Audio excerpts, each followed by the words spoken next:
മാനസദസ്സിന് നമസ്കാരം.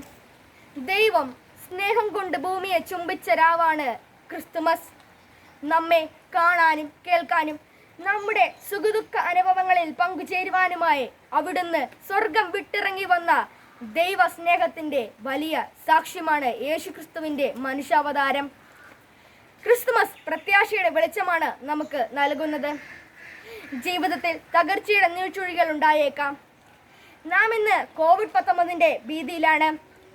പക്ഷേ അത്തരം പ്രതിസന്ധികളെ അതിജീവിച്ച് മുന്നേറുകയാണ് നമ്മുടെ ദൗത്യം. ഭൗതിക നേട്ടങ്ങൾ ഒരുപാട് നേടിയിട്ടും മനുഷ്യനിന്ന് ഏകനാണ്, അസ്വസ്ഥനാണ്, ഒരുതരം ശൂന്യത അവനെ ഭരിക്കുന്നു. സന്തോഷം വറ്റിപ്പോകുന്നു. ജീവിതത്തിൽ നിരാശയുടെ കാർമേഘം പടരുമ്പോൾ ദൈവം നമുക്ക് കൂട്ടിനുണ്ടെന്നുള്ള ഓർമ്മപ്പെടുത്തലാണ് ഓരോ ക്രിസ്തുമസും.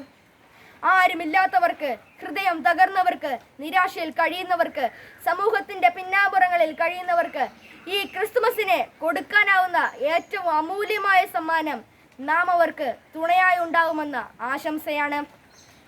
ക്രിസ്മസിന് കൈമാറുന്ന മറ്റ് സമ്മാനങ്ങളൊക്കെ ആശംസയുടെ ഉറപ്പ് മാത്രമാണ്. കാലിത്തൊഴുത്തിൽ ഉണ്ണിയേശു പിറന്നപ്പോൾ മാലാഖമാർ പാടിയത് അത്യുന്നതങ്ങളിൽ ദൈവത്തിന് മഹത്വം, ഭൂമിയിൽ സന്മനസ്സുള്ളവർക്ക് സമാധാനം എന്നുള്ളതാണ്. ലോകത്തിന് മുഴുവൻ സമാധാനത്തിന്റെയും പ്രത്യാശയുടെയും ആശംസയുമായാണ് യേശുക്രിസ്തു പിറന്നത്. യേശുക്രിസ്തുവിന്റെ പാവനമായ പിറവിക്ക് സാക്ഷ്യം വഹിച്ചവളാണ് ഭൂമി. ആ ഭൂമിയിൽ അവിരാമ്യം അസഖ്യം മനുഷ്യപ്പിറവികൾ സംഭവിച്ചു കൊണ്ടിരിക്കുന്നു. പരമമായ അർത്ഥത്തിൽ ഓരോ പിറവിയും ഓരോ തിരുപ്പിറവിയാണ്. ഭൂമിയിലെ ഓരോ ജന്മവും ചരിത്ര നിയോഗം പേറുന്നുണ്ട്. മനുഷ്യന് ദൈവത്തിലുള്ള വിശ്വാസം നഷ്ടപ്പെട്ടിട്ടില്ല എന്ന സന്ദേശമാണ് പിറന്നു വീഴുന്ന ഓരോ കുഞ്ഞും ഉദ്ഘോഷിക്കുന്നത് എന്നാണ് ശ്രീ രവീന്ദ്രനാഥ് ടാഗോർ പറഞ്ഞിട്ടുള്ളത്. ദൈവത്തിന്റെ പ്രതീക്ഷയുടെ കയ്യൊപ്പുമായാണ് ഓരോ കുഞ്ഞും ഈ ഭൂമിയിൽ പിറന്നു വീഴുന്നത്. മനുഷ്യരാശിക്ക് ലഭിക്കുന്ന പ്രതീക്ഷയാണ് ഓരോരുത്തരുടെയും ജന്മം. ദേവാലയത്തെക്കാൾ വലിയവനെ മുൻനിർത്തിയുള്ള ആരാധനയുടെ സ്തുതിപ്പിന്റെ ലോകം എന്നിൽ രൂപപ്പെട്ടു തുടങ്ങിയത് ഒരു ക്രിസ്മസ് ദിനത്തിലാണ്.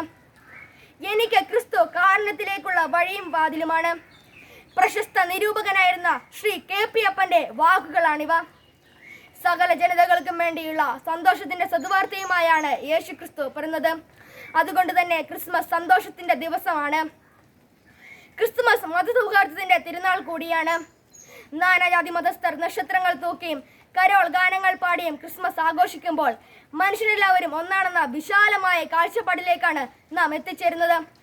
ഭക്ഷണവും വസ്ത്രവും പാർപ്പിടവും ഇല്ലാത്തവന്റെ ഹൃദയ നൊമ്പരങ്ങളെ കൂടി ഓരോ ക്രിസ്മസ് രാവ് നമ്മെ ഓർമ്മിപ്പിക്കുന്നുണ്ട്. സ്നേഹം നൽകി, സമയം നൽകി, ആരോഗ്യം നൽകി അവരെ സഹായിക്കാൻ ഡിസംബറിന്റെ തണുത്ത പുലരികൾ നമുക്ക് ശക്തിയേകണം. പ്രകൃതിയോടും പച്ചപ്പിനോടും ചേർന്ന ഇളം മഞ്ഞിൽ നാം ക്രിസ്മസ് ആഘോഷിക്കുമ്പോൾ പ്രകൃതിയിലേക്കുള്ള നടപ്പാത കൂടിയായി ക്രിസ്മസ് മാറുകയാണ്. ദുഃഖത്തിലാണ്ടവർക്കും മരണത്തിന്റെ നിഴലിൽ കഴിയുന്നവർക്കും ഏകാന്തതയുടെ തുരുത്തുകളിൽ ഒറ്റപ്പെട്ടവർക്കും പ്രത്യാശയുടെ പൊൻവെട്ടമുണ്ട് ഇവിടെ എന്നാണ് ഓരോ ക്രിസ്മസും നമ്മോട് പറയുന്നത്.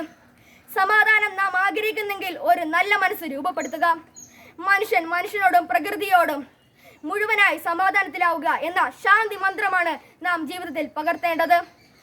സ്വാർത്ഥത വെടിയാനും മറ്റുള്ളവരെ സ്നേഹിക്കാനും അംഗീകരിക്കാനും നാം തയ്യാറാകുമ്പോൾ ലോകത്തിന്റെ പ്രകാശമായി നാം മാറുകയാണ്. ഇനിമേൽ നമ്മുടെ ജീവിതം കൂടുതൽ പ്രകാശിക്കേണ്ടിയിരിക്കുന്നു. ഹൃദയത്തിലെ സ്നേഹം കൂടുതൽ ആഴത്തിൽ മുഴങ്ങേണ്ടിയിരിക്കുന്നു. സമാധാനത്തിന്റെ ഒലിവിലെ ചില്ലകൾ ഉയരത്തിൽ വീശേണ്ടിയിരിക്കുന്നു. കാരണം പുൽക്കൂട്ടിലെ വെളിച്ചത്തിലേക്ക് തിരിയേണ്ടവരാണ് ലോകത്തെ ഉണർത്താൻ വിളിക്കപ്പെട്ടവർ. എൻ്റെ എല്ലാ പ്രിയപ്പെട്ടവർക്കും ഒരു നല്ല ക്രിസ്മസ് ആശംസിച്ചുകൊണ്ട് നിർത്തുന്നു. നന്ദി, നമസ്കാരം. ജയ് ക്രൈസ്റ്റ്.